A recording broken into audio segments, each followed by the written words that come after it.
What's the first photograph you ever did that you got paid for? Was it a portrait? Was it a wedding? Was it a piece of fine art? Was it a commercial project? Share in the comments what you did on that very first photograph that you got paid. Today, I'm gonna just go for a quick walk here in the Hayflirt Art Gallery and tell you a couple of stories about when I first got into photography. I love documentaries. I love stories about artists and creative people. And so I thought sharing this today would just be a lot of fun on what is an absolutely beautiful Vermont fall day. So I discovered my passion for photography when I was in the Marine Corps. I was a Lance Corporal at the time at Camp Lejeune. I was a nuclear, biological, and chemical defense specialist. And I went out one Friday afternoon and bought a 35mm chin-on film camera. And I remember thinking at the time, I'll buy this, it'll be great. I'll be able to document the places that I'm going around the world and be able to share it with family and friends. But little did I know that that act of buying that camera would be transformative and would chart the path for the rest of my life. Because on Monday, after having the camera for 3 days, I went to the bank and took out a multi-$1,000 loan, which is a lot of money for a Lance Corporal in the Marine Corps, and bought a Nikon F4S with a proper 35-70 f2.8 zoom lens. And I had that camera set up for many, many, many years. But that really started my quest to want to know more about photography. It was insatiable. But of course, this is before the web. This is before, the access that we have to YouTube videos like this. So I had books. I had to become friends with photographers. I joined photography clubs.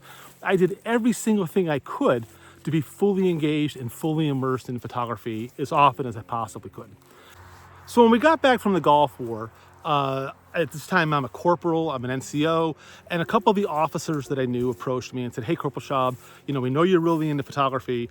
Would you consider taking a picture of all the battalion staff?" Because everybody knew they were going to be, separated out and going to other units in the very near future.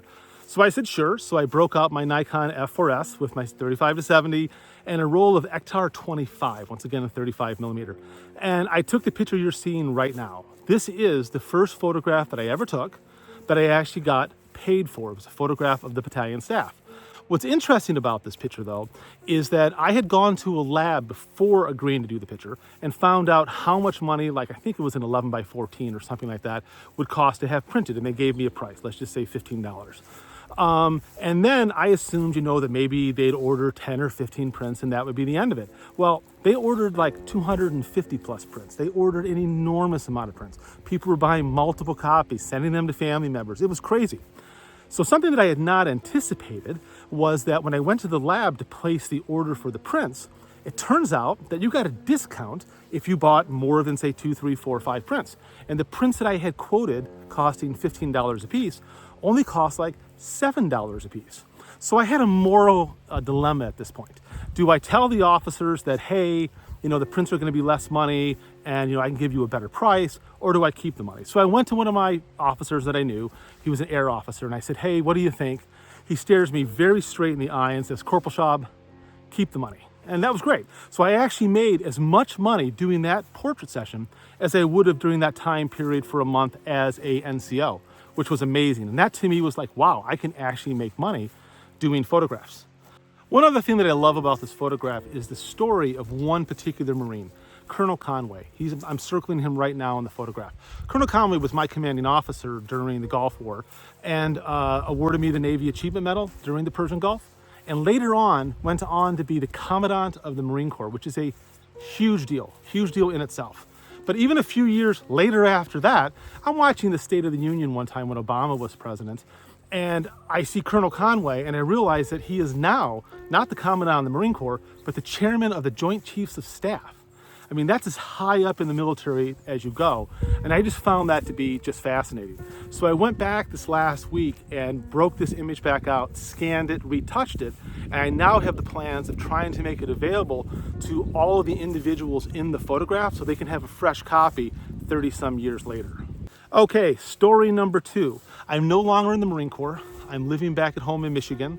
I'm going to community college. I'm working at a 1-hour photo lab, and I'm getting ready to apply to RIT.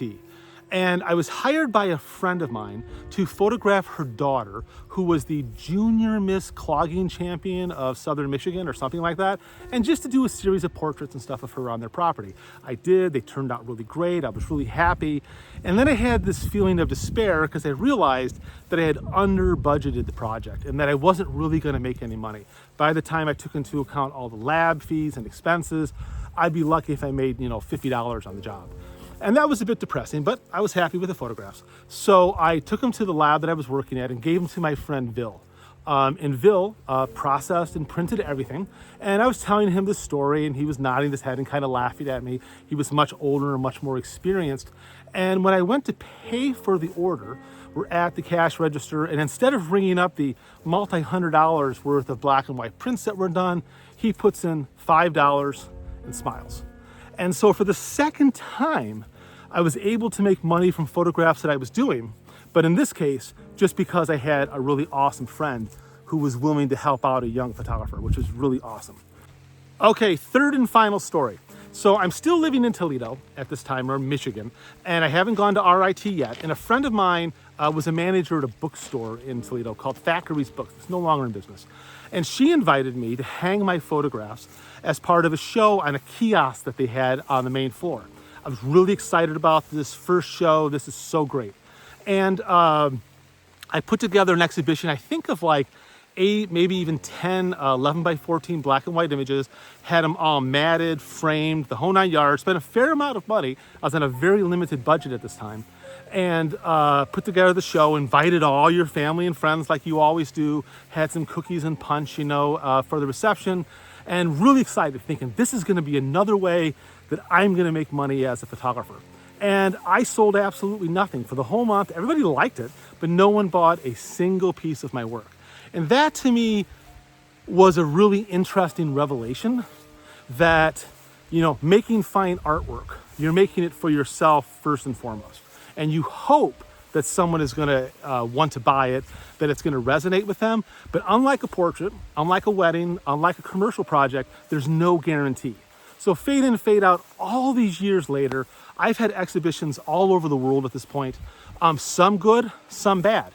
But I always remember back that the reason that I do a show like that, money's important, but it's really because I want to convey an idea and a message. And I always remember that, always the joy of taking the photographs, the joy of putting on and sharing the work, for me has always been the primary inspiration as to why I want to make my fine artwork. So these are just 3 of my stories. I want to hear your stories. Please post them in the comments. Thank you very much for listening. I'm getting wet. Now go shoot some film.